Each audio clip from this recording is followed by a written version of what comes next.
Hi, everybody. Good morning to those of you on the West Coast. Good afternoon to those of you on the East Coast. My name is Tom Batchelder. Before we get started with the webinar series, I want to make sure that all of you can see my initial slide with the dog barking at the nose of the horse and also can hear me okay. So if a couple of you can just put a quick note in the chat box there, let me know you can hear me, and then we will get started.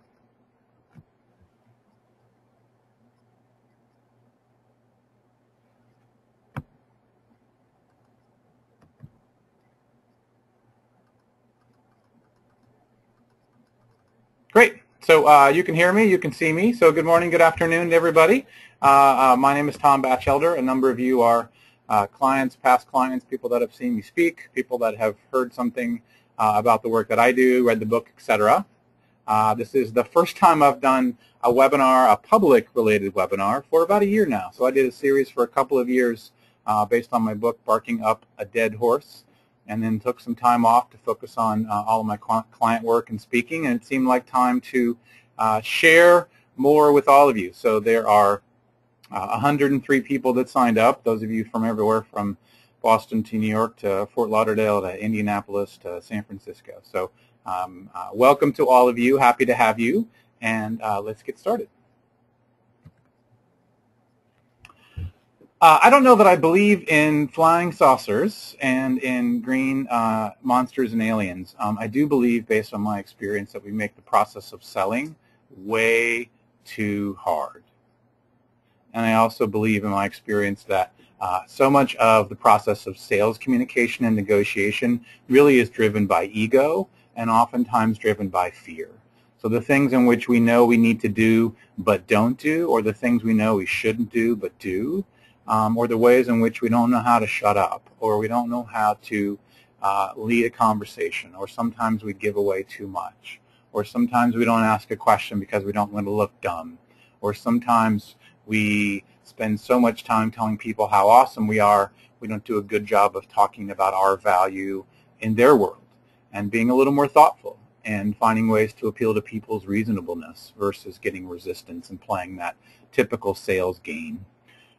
And from my experience, if we spent more time focusing on honing the craft of being more aware and disciplined about our thoughts and about our words and about our process for engaging people, if we spend as much time on that as we spend at being an expert at what it is that we do, we would be much more efficient, much more effective, have much more of the right kinds of business, make a bunch more money, and be happier. So I'm interested in helping organizations and individuals who are growing find more of the right kinds of business, generate more revenue and profit, and I'm also interested in people being more effective and happier. I have a personal mission to help 1 million kids to have parents that have passion and purpose at work and at home. I have 2 young children myself, and I'm always interested in finding ways that I can really be present and show up for them and model certain behaviors for them. And I find that actually work communication, negotiation, and sales communication is a great place to practice those things and to learn and to grow as a human being. One of the frames, oh, by the way, before I get any further, if you guys have any questions, so everyone's muted on this because I find that when there's 100 people on a call, there's always somebody who's got a dog barking in the background, or somebody who has something going on. So if you have any questions, put them in the questions box here. I'll do my best to get to some of them. If I don't get to all of them, you'll also have access to my email address. Feel free to send those to me as well. So one of the frames that I also use all the time is what I call one down, all even. So the idea that we put ourselves in what I call a one down position, little v, big V. So V is for value. Our prospect and our client, well, they have the money and they have the work, and we need their money and their work or their business. We have goals and quotas. Therefore, they say jump, we say how high. We'll do whatever it takes. We'll put ourselves in a position of weakness or passivity and just follow along. We don't want to make them mad. We want to do what everyone else is doing, and we want to find a way to get the business. What I find, if you really want to stand out, is that, what, they have issues, they have challenges, they have pains, they have things in which they're looking for, and they can't get you anywhere else, no matter how many other people do what you do or how commoditized you think you are. They can't get you and your organization anywhere else. And we're not less than them. Our time is as valuable as our prospect and client's time. Doesn't mean that we're not here to serve them, but we can speak and negotiate and communicate from a position of strength and from a position of equality. So all of our thoughts, all of our language, and all of our engagement and negotiation process, from my perspective, should ideally be coming from an all-even position. I see sales like dating, right? So if we're a little more into somebody else than they are into us, stalker, we're going to put ourselves in a position of weakness. We're going to be unattractive. So it doesn't mean that we can't sometimes follow and sometimes lead. That happens in dating. But in the end, we're going to have to meet somewhere in the middle. We're going to both have to be interested in each other. And it's okay to not be. If at some point this is not a good fit, that's also okay. And oftentimes when we're selling, we don't know how and when to let go. We do a very bad job of being specific up front because we don't want to scare somebody off. So we waste a whole bunch of time going on a bunch of dates or trying to make something work that in the end probably isn't meant to be. So we're going to talk just really quickly about how to talk about money a little bit quicker in your process to weed out some bad prospects. And although this might seem like the exact opposite, how to not give pricing details or proposals too soon. And then kind of underlying all this is this part of us, at least this part of us that are normal, thoughtful people that have some fear of not giving people what they want. There's always an underlying psychology in my experience that we don't oftentimes care for. So in my background as an entrepreneur, trainer, teacher, coach, and also in counseling psychology, I'm interested in kind of the undercurrents that we don't always talk about. Okay. So point number one, how to talk about money more quickly to weed out bad prospects. So one of the questions people always ask is, well, how do I know what a bad prospect is? Well, you have an initial sense. You have some yellow flags or some red flags, or based on where they came from, or how they're initially talking, or what their role is, etc. You have a sense that this is somebody that may not get it, may not be that sophisticated, may just be fishing. And sometimes it's totally appropriate initially to try to scare them off. So you have a better sense than I do about what some sort of a questionable, I actually call them suspects, looks like for you. But before we get into it and spend a whole bunch of time and energy and get way far down the road and then talk about money, sometimes in these situations it's actually totally okay in my experience and effective to talk a little bit about money right up front to at least give them a sense of what to expect and also risk scaring them off a little bit.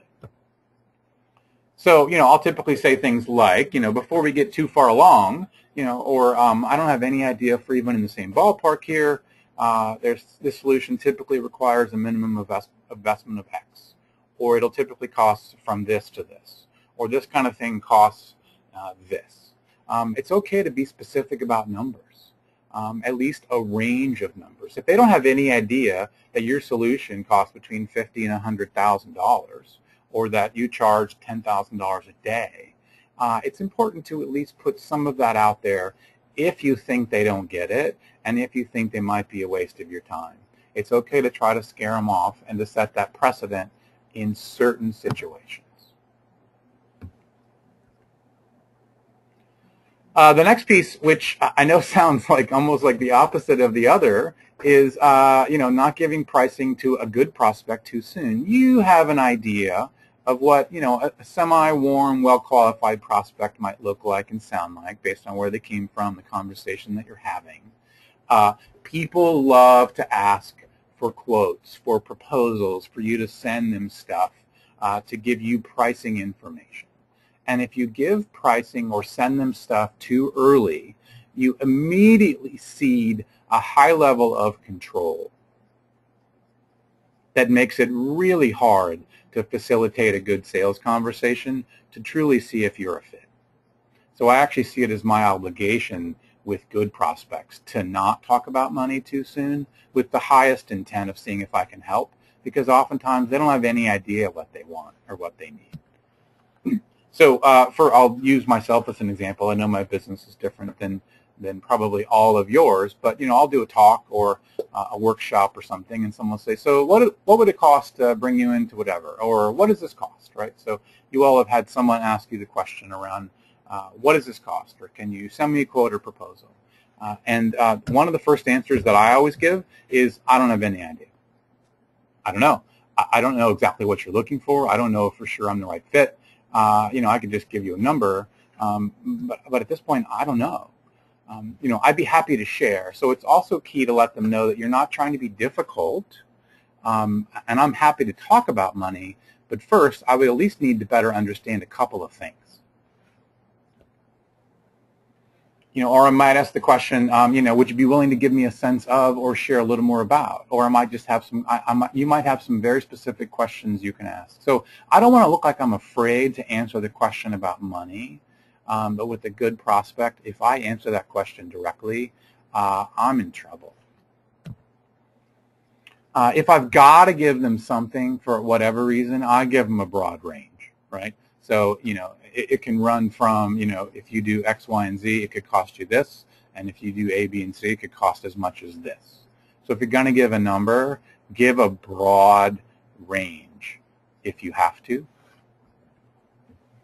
And then I'm always suggesting a next step. So in my case, I don't have any idea. I would need to better understand X. If you're open to it, what I find works best is, let's schedule a 15-minute phone chat. No pressure, expectations. I'll ask you some questions. You can ask me some questions, and at the end, we'll have an idea of what, if anything, is next. So I don't want to waste their time. I don't want to waste my time. So if they're a reasonably decent prospect that I think I might be able to help, or that you think you might be able to help, it's okay to say, you know what, I don't know.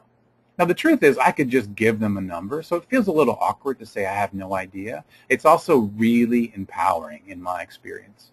Just try it and just see what happens. I promise you people won't get annoyed at this. Now, if they do get annoyed, they were probably going to be pain-in-the-ass clients anyway. So it's okay to do this. If you're being thoughtful about it, if you're not being rude about it, it's totally okay. Then the final piece for me, the final filter underlying all this is there's a part of us. So I'm a really nice, kind, polite person. I live in San Francisco. I grew up in Indianapolis, Indiana. I have a couple of young kids. I don't like telling people no. I don't like doing what people want me to do. And so there's a part of kind of not giving people initially and automatically what they want that is uncomfortable. Right? So we all as human beings sometimes worry people are going to think we're being rude, which there's always a risk. So in executing the process that I'm suggesting, there's always a risk of appearing rude or making somebody annoyed or mad or getting off on the wrong foot, which is why I always have to qualify why I'm doing it and what my intention is. And just appeal to people's reasonableness. So as I'm talking to you right now, is how I talk to a prospect or even a client. I'm appealing to their reasonableness. For me, it's listen. If we're going to have a conversation about X, first I would need to better understand a couple of things. So what I find works best is this.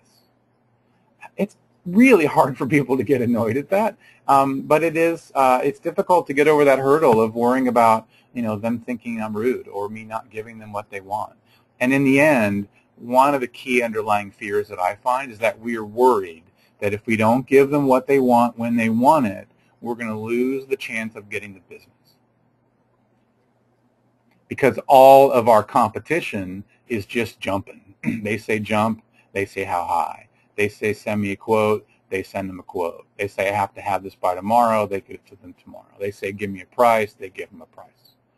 So the fear is that we're going to lose an opportunity. The truth is, it actually at times with the right kinds of prospects makes us stand out, makes us look different, makes us look more thoughtful, sets the stage and plants a seed that'll actually have us, where it happens less often, that we get commoditized and compete on price.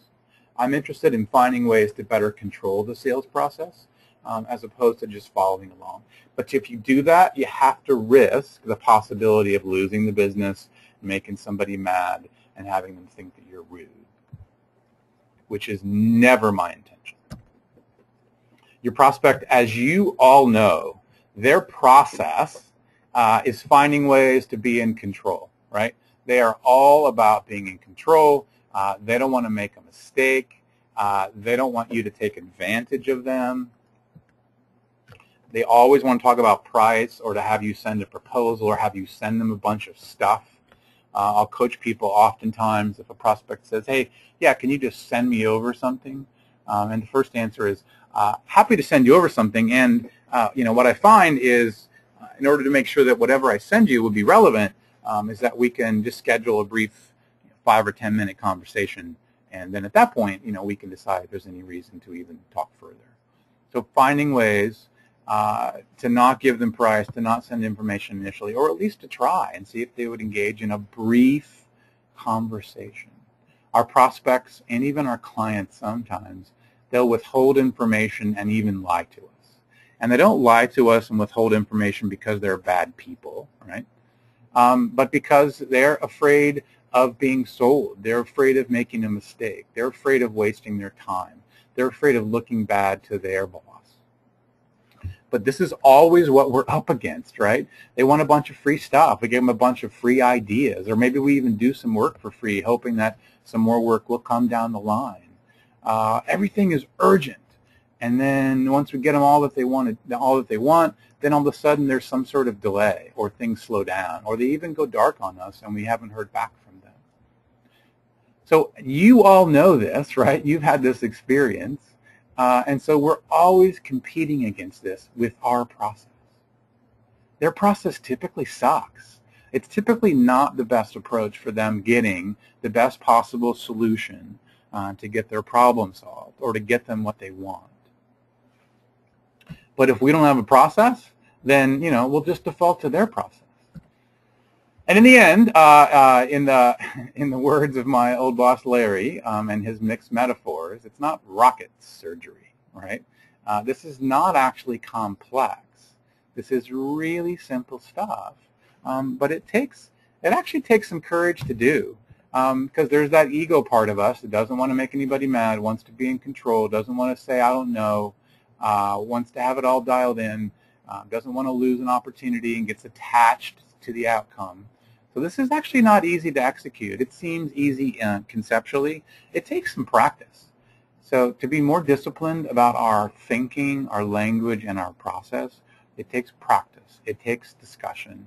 It takes being willing to admit what didn't work or what you didn't do well and continuing to try to get better. So I teach this and coach this and do this every day, and I still don't do it perfectly. I'm always continuing to practice and stretch into some things that are uncomfortable for me.